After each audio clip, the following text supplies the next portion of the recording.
Welcome, citizens of Gotham, to The Fire Rises, a Batman podcast focusing on all things The Dark Knight and the DC Universe. If you'd like to connect with the show, you can find us on Facebook, Instagram, X, and Threads. Just look up tfrbatpod. And if you have thoughts, questions, comments, or even suggestions for future episodes of the show, you can shoot those emails to tfrbatpod@gmail.com. My name is Eric Carter, and I am your host. And I am joined once again by my co-host, Joe Fornerado. Joe, we have officially launched the DC universe, and we've completed the first project. So, how are you, my friend? Good. How's it going, Eric? Yeah, it's exciting times. We are officially in. We are indeed. And we're actually on the ball here. I mean, this is our second episode of the new year. We're on schedule. There's been no delays. What is going on? Yeah, it worked. It lined up that so I'm trying to think the finale was last Thursday, right? Did we just Are we a week behind or are we right on? Trying to even Um, remember so now. yeah, so I mean, we're right after it ended. It ended the week prior to us recording, so Okay. we're good to go. Yeah, I'm kind of amazed at ourselves a little bit here. Yeah, that's and I was able to we'll get into it, but I was able to watch it twice, which I did not expect to do. But Yeah, it was a cool you lucky experience. bastard. I'm jealous. Yeah, yeah. I won't say how I was able to watch it because I might that would ruin it for you know I'm definitely spoiled in that regard. Let's just say that. Fair enough. It's fine. But yes, we are here to talk about the launch of the new DC universe and Chapter One, Gods and Monsters. But before we get there, of course, we do have to tell you guys about our partner sponsor in Organic Priced Books.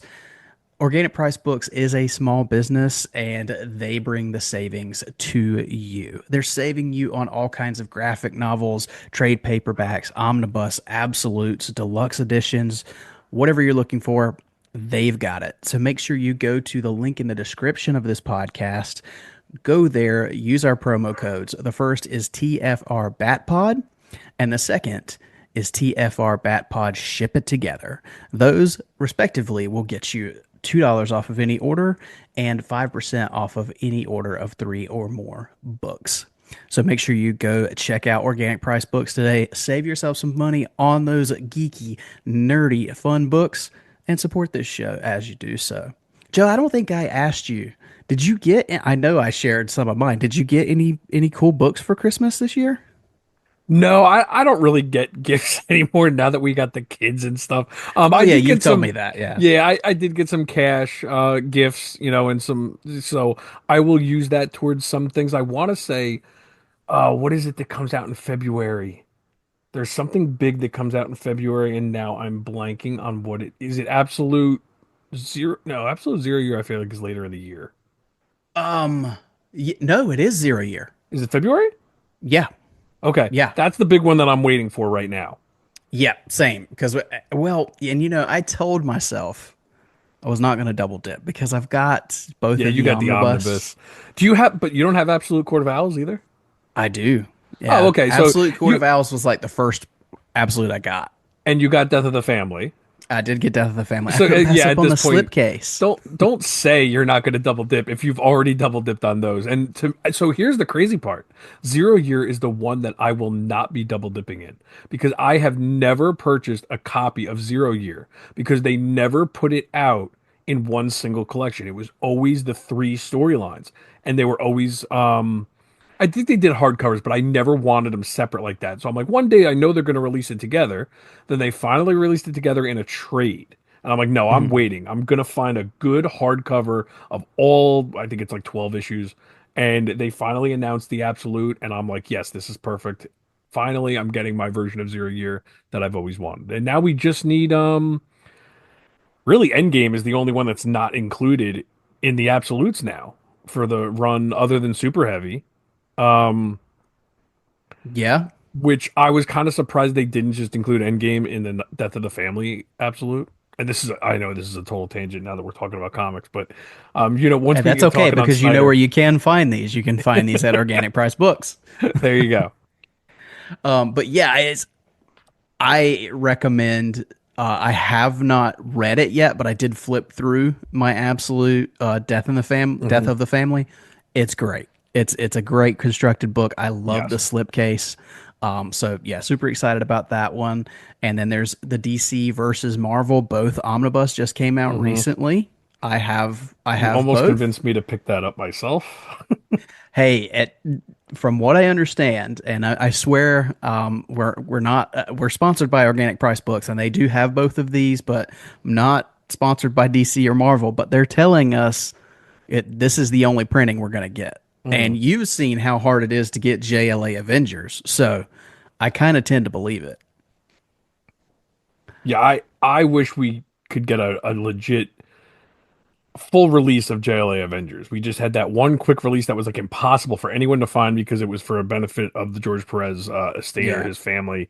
But that's the one that I always wanted, and unfortunately, that's like impossible to find. Yeah, I'm going to give one last plug for Organic Price Books here because I've been doing a lot of reading since the beginning of the year. This kind of ties into Batman because of Chip Zdarsky. I am nearly finished with his Daredevil.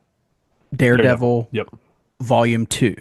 omnibus. So I read the first one to kind of kick off the year. I'm in the second one. This ends his run. I'm going to say I'm 2 issues from the end. As long as it sticks the landing, this is going to catapult his run past Ed Brubaker for me for best Daredevil run ever. So I think So the only Daredevil I've read is Frank Miller. I don't think I've ever read any Daredevil other than Frank Miller, and I've read Yellow, by Tim Sale and Jeff Loeb.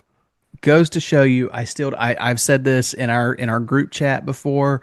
I don't understand because I was so excited about Chip Zdarsky on Batman, and you would think I mean his Daredevil run is epic. You would think that him on Batman would be perfection, but in my opinion, not so much. But I digress. So yeah, Daredevil by Chip Zdarsky available on Organic Price Books as well. So you guys go check them out. But Joe, I think it's time we get into it. We, of course, are here today to talk about the newest entry, or actually, excuse me, the very first entry in the brand new DC universe. It's Creature Commandos.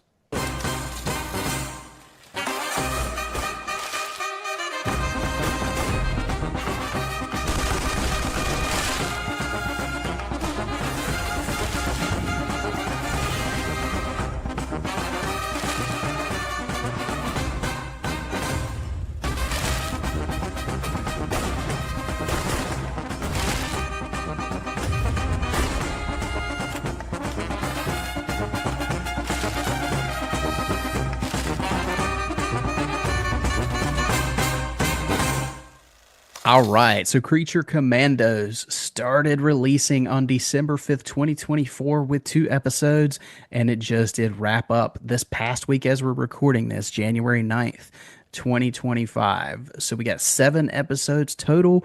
Of course, the show created and written by James Gunn, show run by Dean Lorey. We had interestingly 2 directors. They flip-flopped. Matt Peters and Sam Liu directed every episode here. But it's so weird with TV shows. What's directing? What's show running? I don't know. Yeah, But what's of more course, important?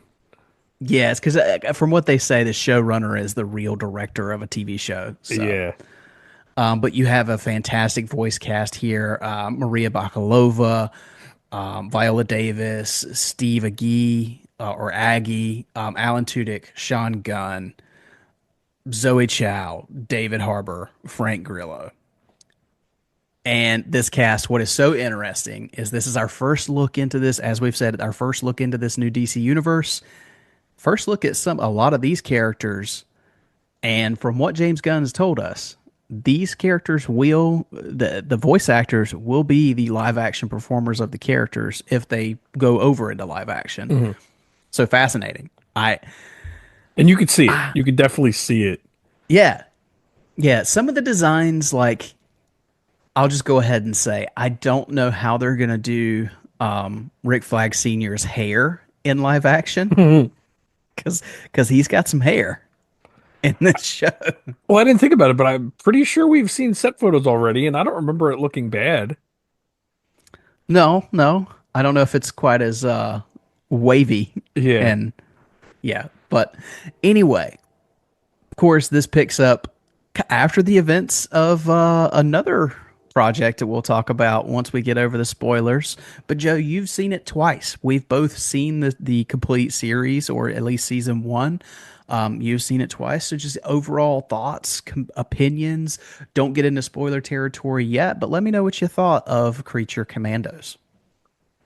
Well, after watching it the first time, I gotta say, watching it week to week, I was kind of like, yeah, it's okay.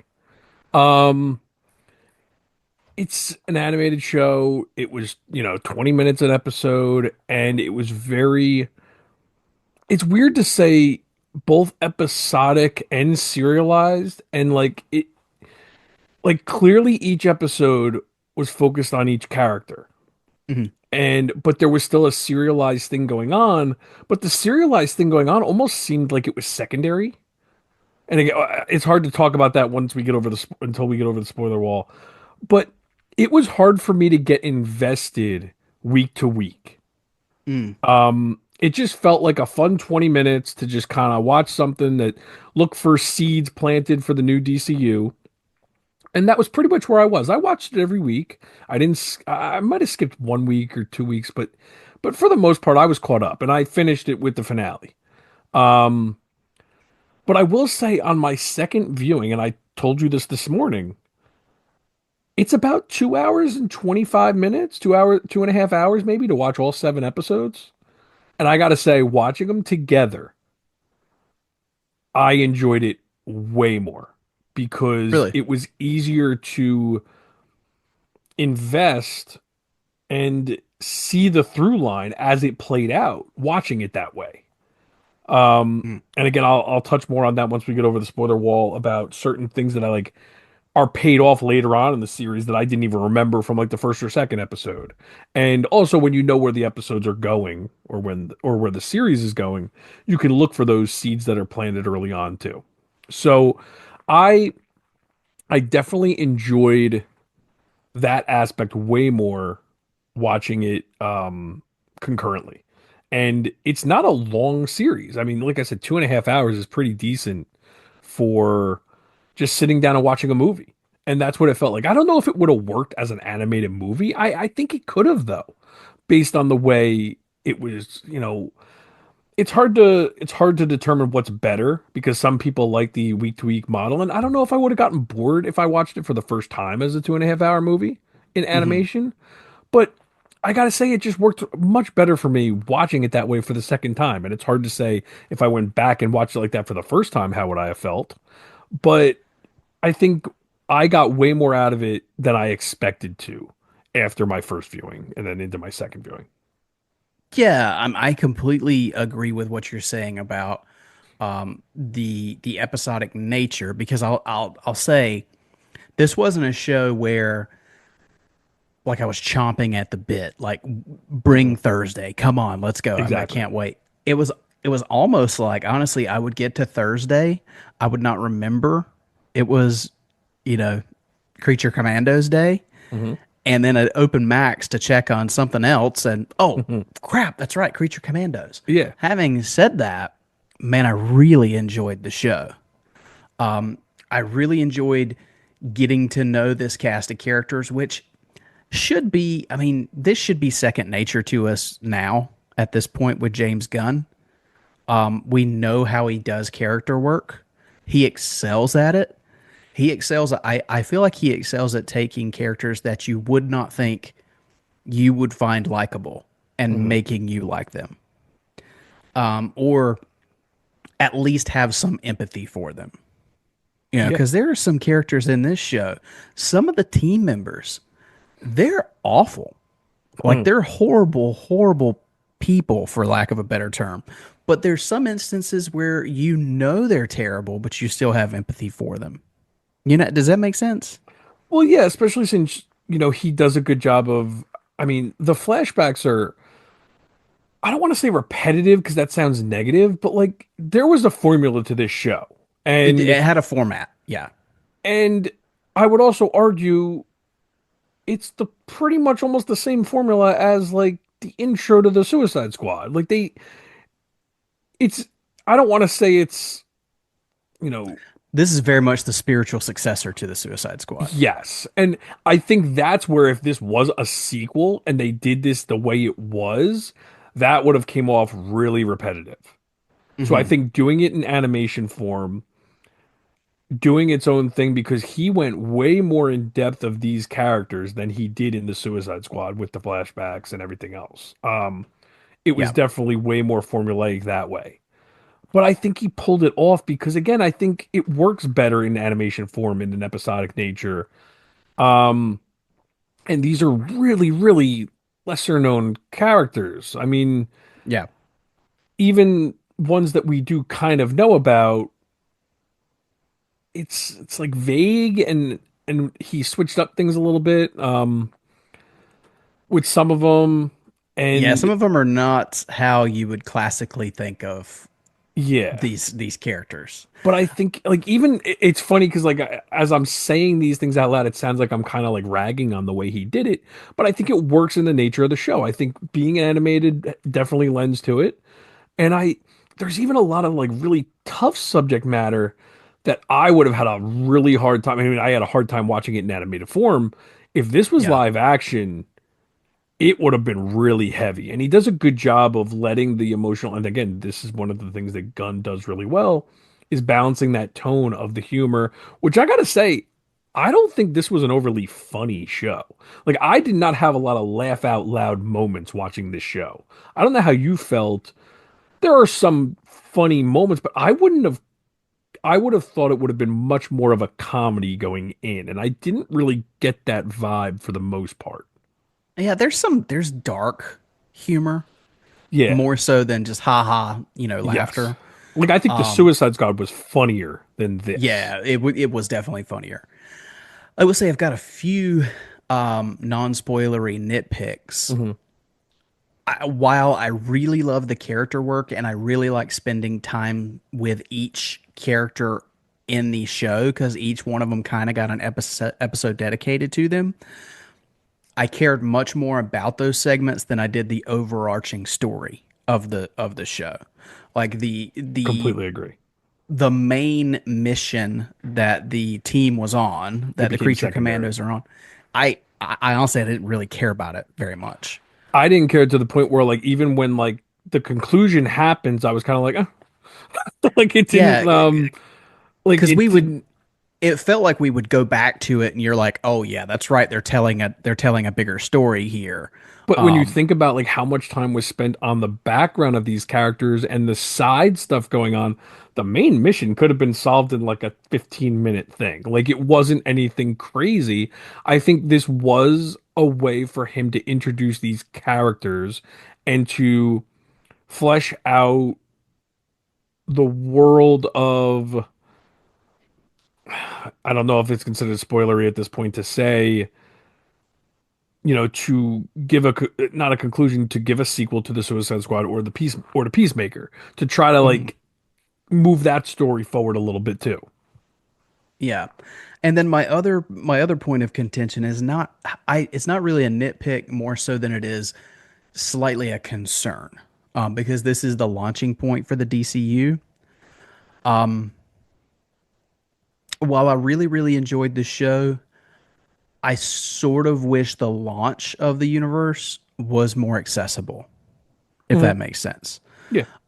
I it's a similar issue to what the DCEU had with the mixture of, because we had things like the original Suicide Squad or the Suicide Squad mixed in there, Hmm. or even some of Zack's stuff that was a little adult. It was, or in Hmm. this case of like the Suicide Squad, very adult. Yeah. And then it's taking place in this very bright, colorful world Hmm. that kids are inevitably going to want to see, but you Yeah. can't show them this. Yeah, and I think that's why like it being on Max, it becomes a niche thing Yeah, where this might be one of those things that people don't even know exists, but might find out about it later and go back to it. yeah, Yeah. Because I think it's smart to have Superman be the official launch. Mm, And it feels like this is just launching it because it was ready, not because it should have been the launch, if that yeah. makes. And I don't know if there is another reason as to why this came out first, other than it was ready to go and it was something to put out. Well, I think, I mean, from the speculation we've seen, I think it's clear that this was already in the works before Gunn got the reins to DC. Yeah. When he This was the project that he started working on immediately after the Suicide Squad. So it makes sense that he folded it into the new DC universe because, like you said, I mean, I think it was already pretty much ready to go. But yeah, I hope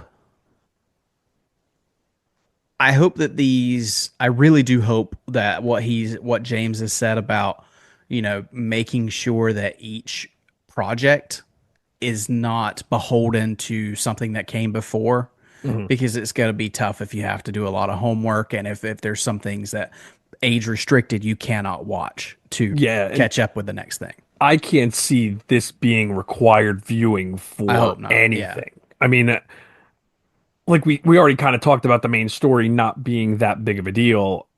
I mean, it Yeah. seems like that's almost intentional.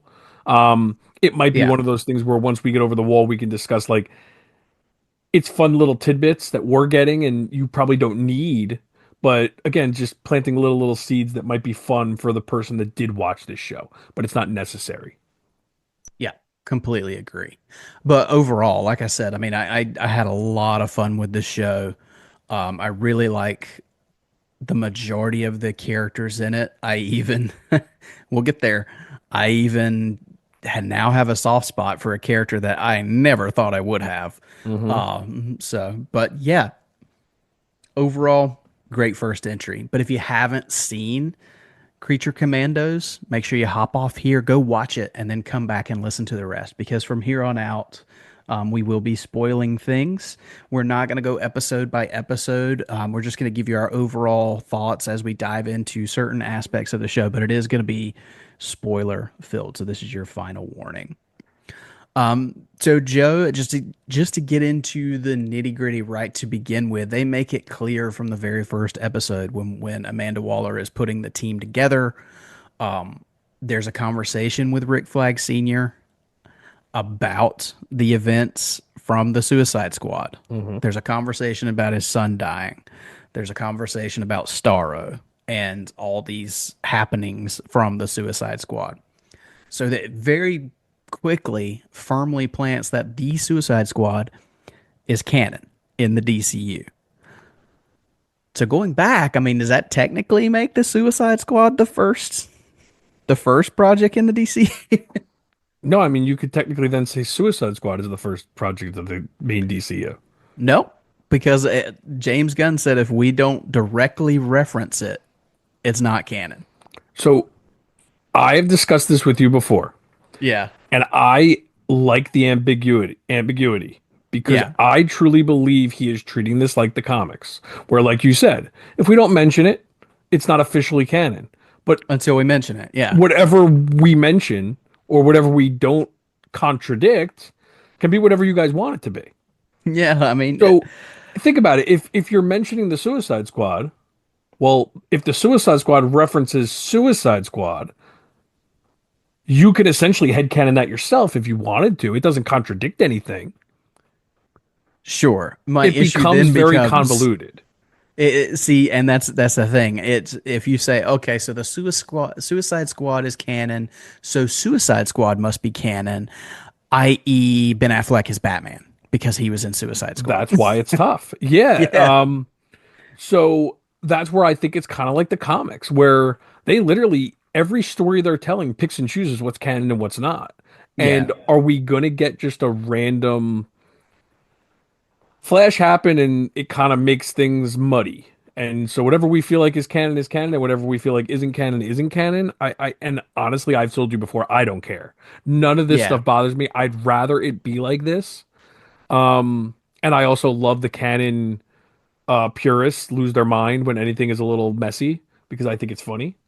but I also like I don't know, like in comics, think about it, like it does none of it makes sense in comics. I mean, does the death of Superman happen in 1993 somehow with what we're reading right now? But yet some of those characters aren't even canon anymore, but his death is. There's comics are always like that. Was Yeah, Supergirl a clone or not? Like it's yeah, true. so to me, I think it's fine to just kind of let's just go. And Yeah. whatever we mention is canon, whatever we don't mention is whatever you want it to be. None of that stuff bothers me, and we'll see what happens going forward because like clearly Peacemaker is going to be canon Hmm. except for the Justice League. So what, we just watch Peacemaker and pretend like that scene didn't happen? Well, from what I understand and from what James Gunn has said, they're going to answer that in Peacemaker season 2. So Hey, we whatever. shall see. Yeah. I'm sure it'll be some very off-color joke about Yeah. what's going on. It was all a dream. Yeah. But I really like from the beginning. I mean, they set up the continuity. They hit the ground running. That the events of the Suicide Squad and I guess Peacemaker after Viola Davis or Waller's daughter outed her, Hmm. the federal government outlawed Task Force X. So the Suicide Squad is now no more. It's outlawed. So Waller can't use humans anymore. But as she says in the show, nobody said anything about monsters. So Hmm. now we have Task Force M, Task Force Monsters. We have Creature Commandos. In essence, I mean, just like we said in the spoiler free part, this is now, for all intents and purposes, this is the new Suicide Squad. Yes. Yeah. And we have our characters here. We have the Bride of Frankenstein. We have GI Robot, Weasel, Dr. Phosphorus, Nina Mazursky, who is kind of like a fish creature type Hmm. of thing. And we have Rick Flag Sr. leading the group. And of course, we have Eric Frankenstein, Frankenstein's monster, throughout the series. As we kind of alluded to in the spoiler free section, each episode had a backstory to it, or almost all the episodes did. I think there was two exceptions. The first episode, which really kind of focused on Rick Flag and his torment over the death of his son. But Joe, did you have a favorite backstory or favorite episode in the season? Oh, I wasn't expecting that question. Honestly, off the top of my head, I want to say the GI Robot episode. I thought that was a blast. It was Um, fun. Yeah. I yeah, mean, dark, really dark, but fun. but fun. I think they all had something going for them. What? So I'm trying to remember now. It when the first episode was more Flag, but we didn't really get a lot of backstory for Flag. It was more just exposition. It wasn't any flashbacks or anything like that. No, but you got his story kind of through exposition Yeah. between him and the princess. And then what was the next episode? The Bride. Yep. Yep. So it went the Episode two Bride. was with all the flashbacks of the Yeah. Frankensteins. And then I want to say GI Robot was three, four was Weasel, five was Phosphorus. Um, Who am I ye missing? Five was, yeah. Because I feel like No, so six was Phosphorus, six was Phosphorus. and then Five seven was the was, Iron Pot. So that's kind of the backstory of Eric Frankenstein because you got the old lady that found him and all that good stuff and throughout the that was episode. probably, in my opinion, one of the weaker episodes. That's probably why I don't remember it too much. Oh, I liked that one because it's it's a play and a twist on the actual Frankenstein story. Oh yeah, So, but I will tell you, I'm still not very sure whether I like this version of Frankenstein or not. I think Harbor does a great job. Oh yeah. I think, and that's probably where most of the humor comes from is from Mhm. him. Yeah. And the twisted relationship with the bride. And I think the bride is obviously one of the stronger characters. Yeah, I guess, if nothing else, James Gunn will subvert expectations Yeah. because if there's a character, if you look at this poster and you think about the characters that are in the show, and you think about what James Gunn does with characters, especially sometimes monstrous characters, you would think Frankenstein would be perfectly placed to Hmm. be made a beloved, sympathetic character. Yeah. But James Gunn flips that because that's what Frankenstein always is. Yeah. Yeah, And that's true. He makes Frankenstein the bastard. he's a dick in Yeah. this show. Um, I- If not, he's probably the least redeemable out of all of them. yeah, yeah. So, I mean, when he killed Dr. Victor Frankenstein in the flashback, I was like, oh my God, this guy. And then he kills the poor old lady. That was the one that did it for me. While the dog is scratching at the door. Yeah. You know what was interesting about that? It was such a weird dynamic because, and we're way off the rails here, but she's like, she has become attached to him. So she's like, "You're gonna Yeah. leave me," and he says, "No, I I would would never never leave leave you." And you. instead, he Yeah. kills her. Yeah. It's like, So she ah, doesn't have to be lonely. He kills her because that was his sick way of actually thinking he's helping. yeah. So you said which one did you say? Did you I think say the GI robot, yeah. I mean, the Cheers to Dr. the Tin Man? Phosphorus, Okay. I mean, honestly, the finale is really strong. Hmm. Um, I was kind of separating the finale because I think without a doubt for me, the finale is my favorite episode. Really? Okay. Yes. That hit. That's the episode that if this was so it's hard for me to pick like a favorite because there are different like the Weasel one really impacted me too. Um, Yes. and I never thought in a million years that he would make Weasel work. And God damn it, James Gunn, you made us care about Weasel, and I wasn't expecting that in the least. Um, but I I was think since you said that, I mean that's what I was alluding to yes, before we got I over the figured wall. that. I I didn't care about Weasel in the Suicide Squad. I didn't care about him through the first half of this show, and then we got his backstory. And I think I messaged you guys right after I Yep. finished watching it, and I was like, Uh, "How in the hell did James Gunn make me care about Weasel?" But and he does. I think what's cool is like when I don't know how you felt when we watched the Suicide Squad. Like I didn't know what the hell Weasel was. Like I didn't get it. Like, and I think that was kind of the point. Is like nobody knew like what the heck to think of Weasel. Yeah. I feel like watching this, he acts just like a dog. Like he acts just like an animal. There Hmm. is no person's mind in there. And Hmm. I don't know what that means or what he is or anything. It seems like nobody really knows his backstory as far as what he is genetically, whatever you want to call it.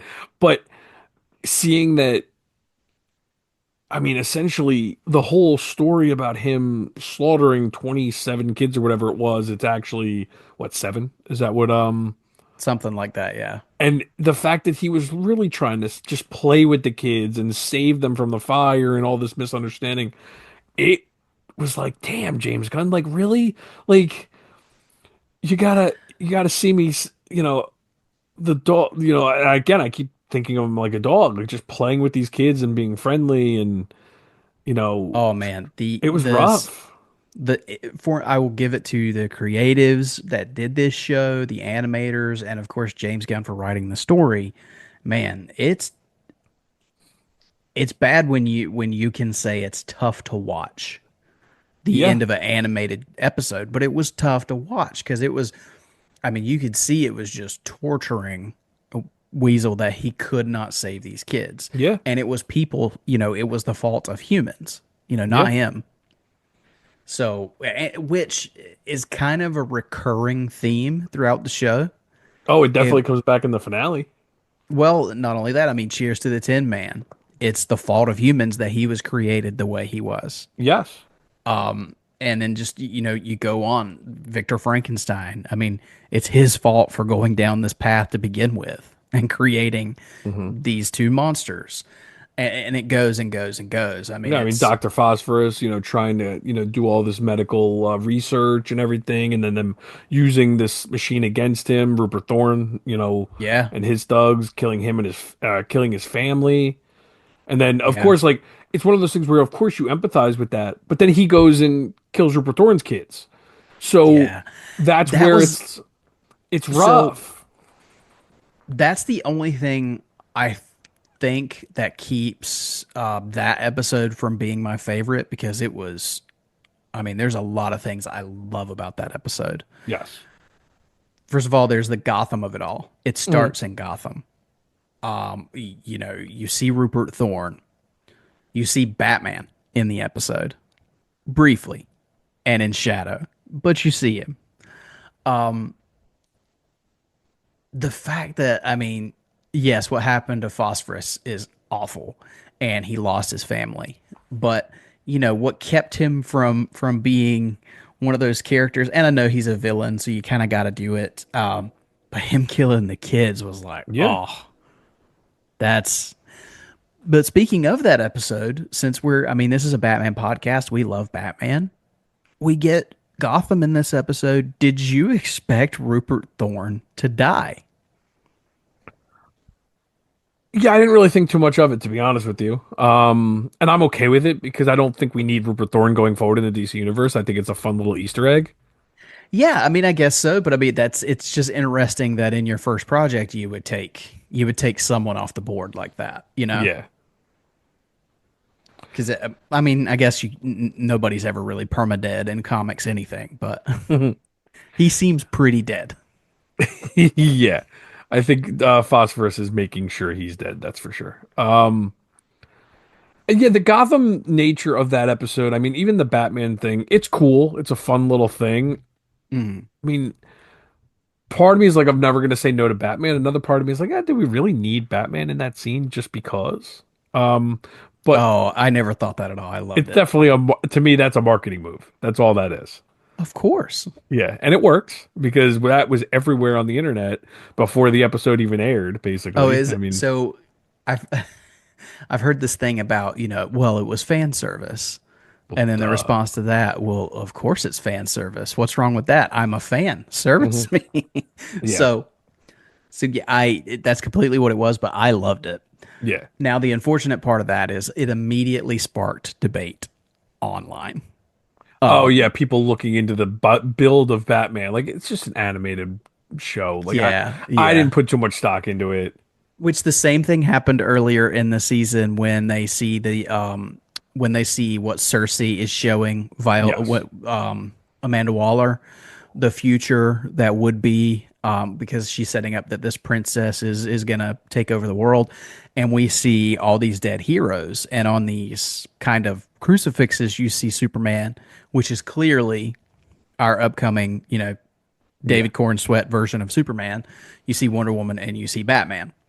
That just brief, heavily shadowed version of Batman created all kinds of stuff online. Oh, he's got a collar. It's Pattinson's Or, Batman, and blah oh, blah it's got blah. the high ears. He's gonna have high ears, and like, I don't think it would really be a deal breaker if the first time we see him in the DCU, he doesn't have the tall ears, and people are like, "Wait, it's not the same Batman." Like, I don't think it really Yeah. matters. And the same thing with this image that you were talking about. I mean, the lightning flashes, you see Batman, and people are like, "Well, he's way too big to be Pattinson's Batman, so Yeah. it's this Batman." And oh my god, yeah, maybe it's just Batman. Yeah. It's You an know? animated version of Batman in the Shadows, or maybe it's what Dr. Phosphorus thinks Batman looks like. Yeah, yeah. Speaking of Batman characters, though, we do get our first look at Clayface Hmm. in this show, and a very awesome use of Clayface, by the way, Hmm. pretending to be this doctor that's twisting things and behind the scenes and creating strife between our characters and this princess in this country. Alan Tudyk, very different version of Clayface than he plays on the Harley Quinn series. What did you think of this version of Clayface? Well, I appreciated that it was a different version. He wasn't just doing the same shtick that he does on Harley Quinn. This is clearly a different universe, which is fun. And you have Alan Tudyk, just let him do something different. Um, yeah, I mean, the whole Clayface twist, I think, was really well done. Hmm. The big that is the big twist of the main story is what part Clayface played. When we initially heard that Clayface was going to be in this show, I was really worried that he was going to be the princess Mm. because I'm like, how else is Clayface going to fit into this show? And I was really worried that that was going to be the big twist, was like the princess was really Clayface. So I'm glad that wasn't the case. Connected to the princess, but not Yes. her. Yeah, I'm Yeah. glad he wasn't just like, impersonating the princess the whole time. But yeah, I like this version of Clayface. I liked it. That's the kind of like Easter egg or cameo, whatever you want to call it, where like it brings the universe or it makes the universe feel big. It makes the universe feel lived in, where we're just Yeah. getting, okay, we have a Clayface character. Why wouldn't we go use him to our benefit as far as the princess and everyone goes to make you know, their little trick work? Um, we haven't even discussed Cersei being one of the main villains. I mean, that was a surprise to everybody, right? When the first episode aired, I I don't think think she we was in knew. the I think she was in the trailers. Oh, okay. I don't even think I realized that.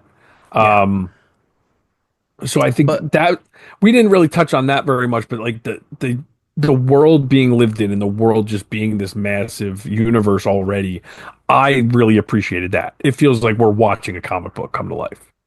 yeah, for sure. Now the question, and I know, we've kind of beaten this into the ground, but I can't help but think about it. We did just get an announcement for a Clayface movie. That's according to James Gunn in the DCU. It's not Elseworlds. And I'm thrilled that we're getting this movie, not necessarily because it's Clayface, but because Mike Flanagan wrote it, Hmm. and I'm a huge Mike Flanagan fan. But having said that, it's in the DCU. It's a Clayface movie. So is Alan Tudyk Clayface in the movie? Yeah, there's a lot of questions with that. Um, and it is definitely confirmed that it's part of the DC universe. That's what he said. Okay. Um, has it been confirmed that it's Basil Karlo? I don't. I'd have to go back and see if they said which Clayface it is in Okay. the. But I'm with you. I don't think I would be excited about this at all if it wasn't for Mike Flanagan's involvement. Yeah, but I mean, I can see um Clayface written by Mike Flanagan being some great horror. Oh yeah. So I And can if I mean I can see it working. I mean if Tudyk does do it, I wouldn't be surprised if Tudyk can pull off that horror aspect.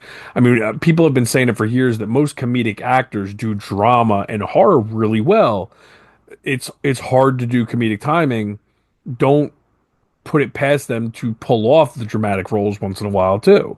And I would be interested to see that. Do I think it's necessary? No, I think they use Alan Tudyk because they have him, and it's an Yeah, easy way to pull off a voice without paying someone else, probably. Or just have him sure. do a couple lines real quick while he's there. It's easier, scheduling wise and stuff. Um, so I don't think it's that big of a deal if you do recast it, for the movie. I would hope that they would at least give Flanagan, if he's directing or whoever's directing, a chance to cast their own Clayface because I don't think you should be reliant on just Flanagan that is not voice. directing. He Okay. just wrote it. I can't remember who they announced as the director, but it'll be really interesting to see um, how they do the because I mean let's face it, Clayface is going to have to be CG. So you would think that I mean he could absolutely do the voice. Yeah. So but we'll see. I would really like it if that's true to form from what James Gunn said that the voice characters would be going forward as the live action actors. But yeah, well, time will tell. But going circling kind of back to the broader story of the show, we do have this princess, and I'm trying to remember the country. It was um, Ka- Kazakhstan. All right, I don't know. Um, but we've got this country that the creature commandos are going to protect from Cersei and her brothers of the of Themyscira. Is that right, Brothers of Themyscira? Yes, Brothers of Themyscira.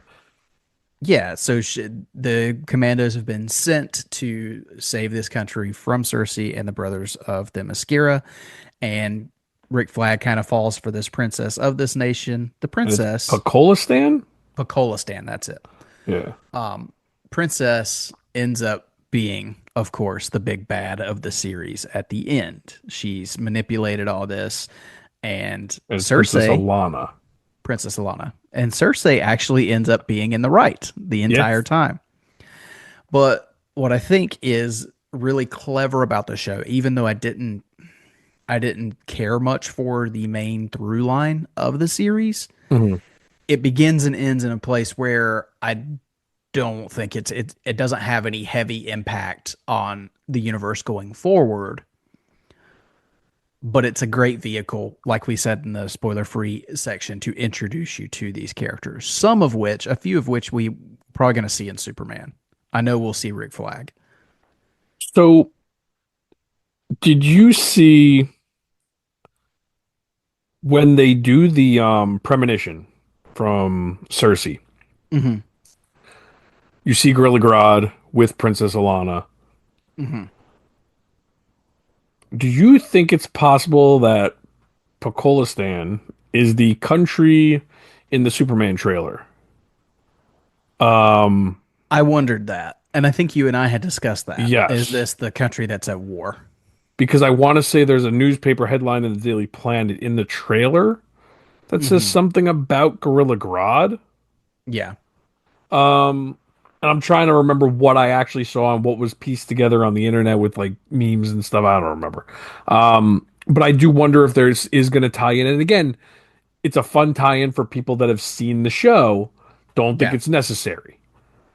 yep, And I think again, we it just moves the Amanda Waller story forward between the Suicide Squad and Peacemaker, and what we might get in Peacemaker season two will kind of pick up where this left off. Because I want to say Peacemaker season two comes out in like the fall of next year. yeah. I think so. I'm sorry, Because this year. yeah, this year. Speaking of which, speaking of Peacemaker, did you notice he's the other character in that premonition that he's the only other hero Visibly. that you can clearly You can see? visibly see. Apparently, so I was reading somewhere today you could see Vigilante there too.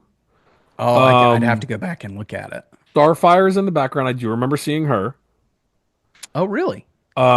Yes, her I remember seeing. There were some other characters that people were trying to pick up on. Like you could apparently see the Flash in the background. Again, this is people speculating online. Who the heck Yeah, knows what they actually saw? But, sure. who knows? But I think that's the kind of stuff that's fun when you see those things, which again, just fun little nods that could end up being a big deal going forward in other movies and could mean nothing. Yeah, I mean, absolutely. But I mean, I think when I first saw that Flash, that post-apocalyptic little sequence, when you see the Trinity on crucifixes, I mean, that's where your eye draws. Oh yeah. So, and I honestly, I saw a quick image of it in a reel or something online, and that's when I noticed Peacemaker. But Mhm. I think I am going to have to go back and just really look at it and see what's there because it's interesting. I'm sure there's more Easter eggs than you would imagine, not only in that image but throughout the show. And I think it's interesting to put Themyscira so much in the forefront of everything going on in this show because we have no Wonder Woman announcement at all other than the Paradise Island TV show, which we haven't heard Mhm. anything about since it was first announced. So Gunn has said Wonder Woman's going to play a huge part in the DC universe, but we don't know when. Mhm. Yeah, which I mean, I don't think I wouldn't panic over anything like that right now because Well, personally, I like that he's not rushing through everything. I do too, and I like what he said about the universe. You know, there are projects in development, but nothing is greenlit until we have a perfect script, Yeah. until we love the script. So I like that approach because I don't want it rushed. you know? No. Don't So, say we need a Wonder Woman, so let's get a Wonder Woman out as quick as possible before we do this, before we do that. No. And if that's the case, don't put something else in production before that's ready because then you'd have to flip flop. Like I look at something like Doctor Strange and No Way Home. One was supposed to come out prior to the other one, and literally during production they flipped the two and had to rewrite everything to make one make sense before the other one. I don't yeah. want that kind of stuff. Like that it doesn't make for great quality in my opinion. No, no, and diminishing returns. It Yeah. hurts quite a bit. So, there were a few things here and there. I mean, we've already talked about Rupert Thorne was kind of a cameo in the show that was a nod to Batman. We did get King Shark Hmm. at the very end. We saw King Shark from the Suicide Squad. Interestingly, not Sylvester It was Stallone not this Sylvester time. Stallone. It's Dietrich Bader, Yes. which Which I I had to look mean, up because I didn't know. Also, did you know who else was in that scene? um, so I saw a few of the I characters. Who didn't are you? recognize the person, but apparently it was Shebat, who is Professor Langstrom's wife. See, I've heard a few things. I've heard it's Shebat, and then there's another And I character don't even called, know that character. I don't remember that ever happening in anything I've read. and then there's another character called Nosferatu, Oh, okay. and that is a Nosferatu is a DC character that looks like a vampire bat. So Okay. it could be either one. Also, Sergeant Rock. Yes, which I didn't catch until my second watch Mm-hmm. because he actually Which calls him by name. there's rumblings that apparently DC's been in discussion with Daniel Craig to play that. Hmm. Don't know if that's true or not, but that'd be cool. Yeah, I'd be all for that. So, but I do love, and there's and not really a cameo. The guy's he doesn't really matter. He's dead now. But I love that Michael Rooker got a role in this as well. He played the guy that bought GI Robot and ended up being killed by him. So He's died twice in this universe. in this DC universe, yeah, absolutely. But yeah, I mean, again, I thought this show was really really fun. There were if I had so now that we're in spoilers, if I had a few nitpicks, I gotta say I'm really not a prude, but I thought the princess and Rick Flag Yeah, sequence was a a little little much, much. A a little little much. much. Did you see that James Gunn shared them recording that scene to make light of it, which Oh was pretty God, funny? I did. I think GI Robot, or no, I'm sorry, Dr. Phosphorus giving the commentary outside the door was pretty funny. I'm not gonna lie, I did Yeah, laugh that at was that. funny. That was pretty funny. But it's one of those things where maybe it went on a little too long, but I think that's part of the joke, and that's James Gunn's type of humor when he It has no is. leash. I will say one of my stupid nitpicks, and this is really dumb. It's a funny joke in the first. In the first episode, they make a joke about Rick Flag's middle name being Bill, Yeah. and I'm like, that's weird. I hope his name in the comics is actually Bill, or did James Gunn really just write his name being Bill for this stupid joke? And what do you know? James Gunn literally just wrote his middle name being Bill for this stupid joke. His name is Montgomery in the comics. I had to look it up just because I'm like, that's such a random joke. Like, James Gunn probably thought that was hysterical, or he has a friend with a middle name Bill and wanted to make fun of it somehow. But that's the kind of stuff where I'm like, it's not that funny. Like, it's probably really funny when you're writing it. Rick Montgomery Flag Yeah. Senior, Rick Bill Flags. Okay. Yeah. Yeah, yeah. But So whatever. But do you, that and I'm trying to think of I had another stupid nitpick. I can't remember what it was now. But go ahead. You go and I'm gonna try to think of it. oh, I was going to ask you because this is going to make you think more. I mean, I know we talked about backstories and favorite episodes. Do you have a favorite team member of the Commandos? The ones of this season. We know we're probably going to get different team members going forward. I I think I got a kick every time GI Robot was on the screen. I Okay, that really makes sense enjoyed because you him. liked his episode. Yeah, but the finale, the and so bad because I don't remember her name ever. Um, what's her name? Crap. Nina, Is that what it is, Nina? What's her last name? Mazursky. Mazursky. Okay, that's what I thought. Um, her backstory was heartbreaking. Mm. The father doing everything he can to take care of his daughter born with a birth defect. I mean, trying to put it in, real world terms and making you feel for that. And the mother who can't deal with it, can't Oh, come to yeah, that grips was with it. awful. That was brutal. And as a parent or just as a person in general, you could feel for both sides. You understand where both of them are coming from. And I don't think you're supposed to hate the mother for thinking that way. I mean, at Mhm. least I didn't take it that way. Um, Even though I'm leaning towards the father. And oh, so that might have been my one nitpick. Um, I think they could have found a better way to write the father's death because I can't figure out why that cop shot him still. Like, what was he doing? They're trying to capture her. He's just trying to get to her. He was no threat whatsoever. He's literally standing there just talking to her and they just shoot him. Is that to show that like people are just stupid and cruel? Like I I don't think so. but I I think it could have been done a little better because and you could see his partner look at him like, "What are you doing?" Yeah. I get that. I just felt like I it mean, was maybe weird. it's this. He had who knows how far out in advance he had this written out. Could have been at a couple of years ago. That would have been very, very topical. Yes. Um, and And that's the way I things felt. happening in the world, Yes, maybe. and that's the way I felt watching it was like they were trying to show that like cops have happy trigger fingers, but I Yeah, also didn't think it was done particularly well because it like there was no he wasn't coming after the cop, he literally ran past the cop and there it was. was his Yeah, daughter.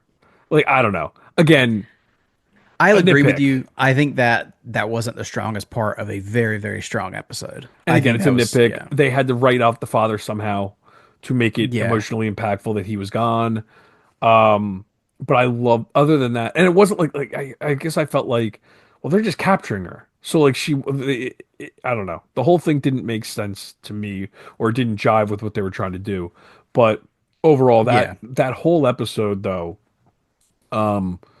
him doing everything he can to find a way to save her, and her struggling to breathe or struggling to walk to the park, and him just like there was so much heartbreaking stuff in that episode. I don't know if I would have been able to deal with that if it was a live action. And even in live action, like it might have looked quirky or looked cheesy. I think it works better in animation, maybe. Yeah, and I'll Like the lungs say, on the outside in animation, like I kept thinking, like, oh man, like what would you do if your daughter was born that way?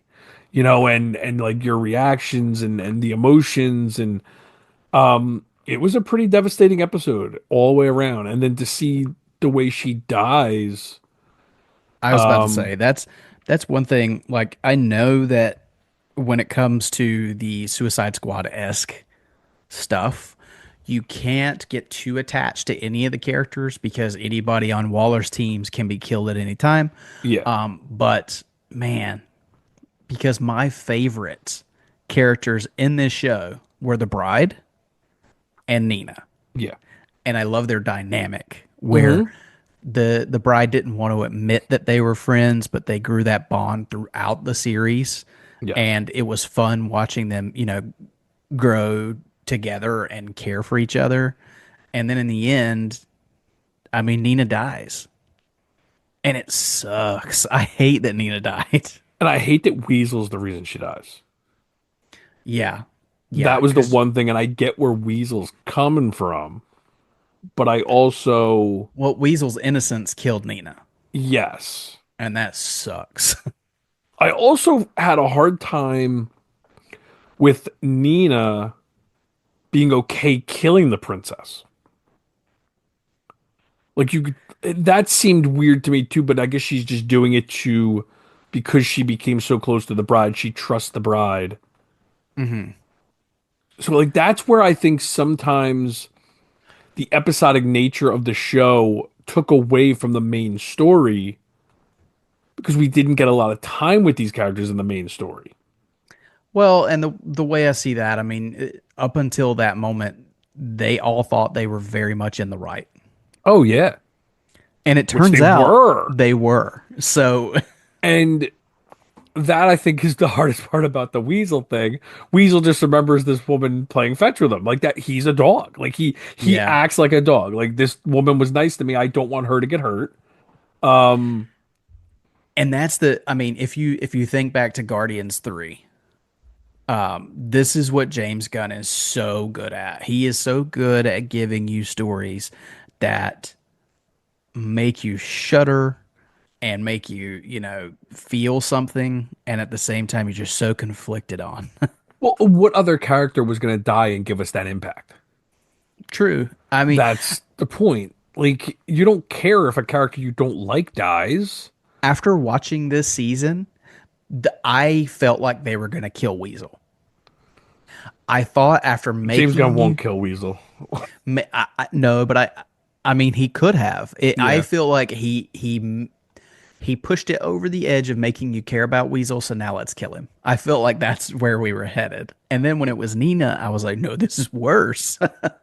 I think we're So gonna, because I honestly, I wonder if he's treating Weasel like his Rocket Raccoon, where we're gonna get a backstory now of like who Weasel actually is and that kind of thing. for more Yeah, of a backstory. which I honestly Maybe. don't even know if I want. I kind of like how he is. To your point, quit while you're ahead. You want us over with Weasel, kill him off, make him die the hero, whatever you got to do. Yeah. But yeah, I think Nina dying was very impactful, and I think it made the bride killing the princess at the end so nice that she finally admits, like, she was her friend. And I think that line as she shoots the princess is so perfect. She's the Hmm. only one of us that felt an ounce of human decency or something to that effect. Um, a good heart. Like she said basically, she's the only one of us that's really any good, and you Hmm. killed her. Yeah. Um, so I really liked that as, and again, that's why I think the finale worked so well for me. And I think it's when you give us her backstory, we should have known that in the finale, if you're giving us her backstory, she's gonna die. Like that's gonna be the emotional core of the episode. Yeah. Yeah, I agree. And I love that now one of my favorite characters in the show, which was the bride, is now the de facto leader Mhm. of the creature commandos.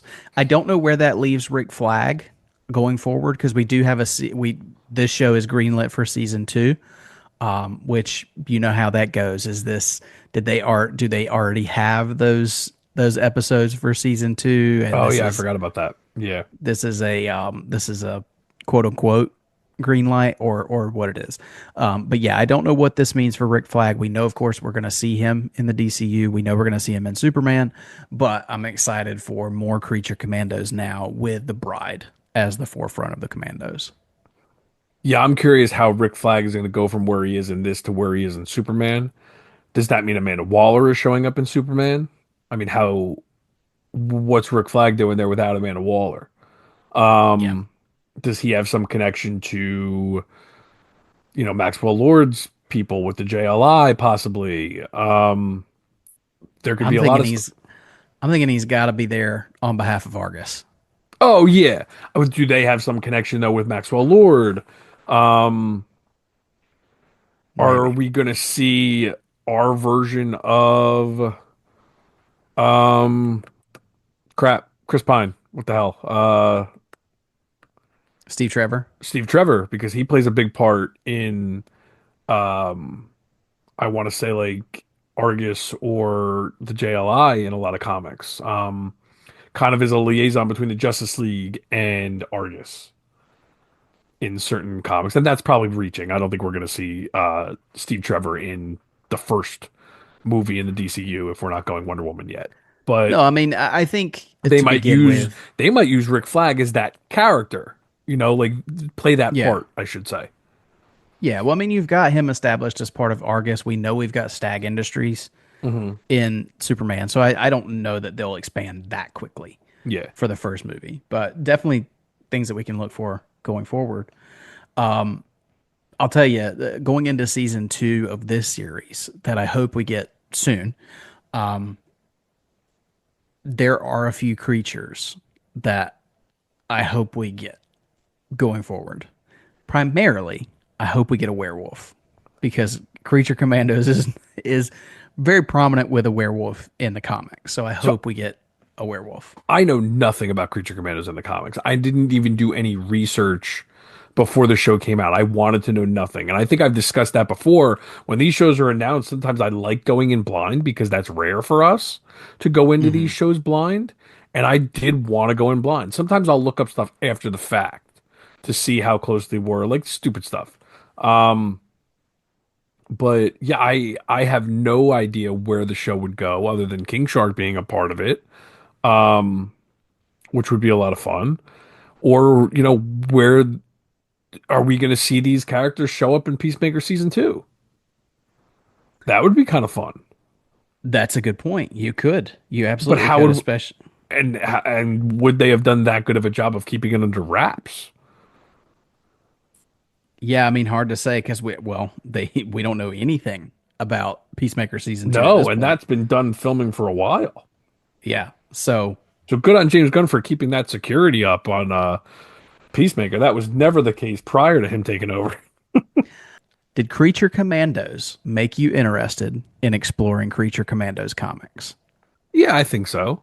I am very interested because I haven't read much Creature Commandos. Mainly, I've seen the covers. That's how I know about like the werewolves, Yeah. things like that. It seems like the Creature Commandos in the comics are very much more old school monster mash kind of thing. Yeah, and I'm wondering if it would almost discourage me because it's so different. I think he was definitely doing his own thing with this show. Yeah, So I'm wondering if I would be interested to try it and then be very less interested once I got going into it and be like, oh, this is not what I expected. yeah. But it sounds like, and I'll let you speak for yourself here. Would you recommend Creature Commandos, our first DCU entry here? Yeah, I think it's just a pretty easy 7 episodes of 21 minutes. Like I said, it's 2.5 hours. It's an easy investment. Hmm. If you're somewhat into the Suicide Squad, I think it's right on par with that as far as the tone. If not, this is probably more straightforward. Like it's not, I don't think this is as in your face comedy as that one was. Hmm. And I Yeah, think the comedy in that works. Like I love the Suicide Squad. But I think it's just a good jumping on point for anyone that just wants to dip their toe in the DC universe and into things that none of us are really that familiar with either. And it's fun. Like it's an animated show. It has some pretty gruesome gore in it and some cool action, but it also has a lot of heart and a lot more heart than we expected, I think, or maybe we shouldn't have been so surprised by it with James Gunn with the way he handles these misfit groups. I think that's kind of his thing. yeah. But I definitely, and I'm more shocked at how much I enjoyed it on my second viewing. Watching it in one lump worked Hmm. really well for me. So yeah, again, just get yourself introduced to these characters, these obscure DC characters, and see some Easter eggs on the way. I think it's definitely worth your time. Yep, I completely agree. I think this is a very solid entry, a very solid kicking off point, not without its flaws. Again, I do think tone wise, it's a weird spot to kick off a universe, but we know that we're getting the official launch in the summer. Superman's the official launch. But so far as this one goes, I mean, I had a blast with it. I loved getting to know these characters, and I mourned losing one of them. So James Gunn definitely made me care, which is no surprise. That's what James Gunn does. So yeah, animation is very solid on the show. Even the action, which is sometimes hard to accomplish in animation, is fun. And the show made me care about Weasel, so what the hell? But yeah, all in all, I think it's a good entry into the new DCU, and I do recommend it. But Joe, did you have anything else before we wrap up here on Creature Commandos? No, that's pretty much it. Definitely recommend it. It's fun to be on the ground now with this the new DC universe, and looking forward to the next chapter in July. And we get to cover it from the beginning. How fun is that? That is cool. Definitely It's fun. awesome. Yeah, because we kind of started the show kind of at the tail end of the DCU, so it's fun to be that we'll be able to go through this one as it kicks off. But that's a great place to wrap this one up. Joe, thank you so much for joining me once again. And why don't you let everybody know where they can find you out there on social media? Yep. Thank you again. You guys can find me on X, Instagram, Letterboxd as J411, and you can find me on Facebook as Joe Fornerato, Fornarotto. Excellent. As for myself, you can find my personal accounts on Instagram, X, and Threads and Letterboxd at mecarter89. That's mecarter89. The show can be found on Facebook, Instagram, X, and Threads. That's at tfrbatpod. Once again, if you're looking to send us an email, just shoot those to tfrbatpod@gmail.com. We will read those on the show. If you're looking for a way to support the show, the best and easiest way to do that is to leave us a rating and review on whatever podcast platform you listen on. If you do leave us a written review on Apple Podcasts, we will read those on the show. If you're looking for another way to support the show, we don't ask that you spend a dime on this show, but if you'd like to, you can go to redbubble.com, search Shop TFR, all one word, and find our logos created by Justin Kowalski on all kinds of merch there. Our theme music was composed by Gaurav Venkateswar, and his music can be found on gbtunes.com. That's going to do it for this episode and our entry into the DCU. So until next time, make sure you keep those bat signals lit and pointed skyward.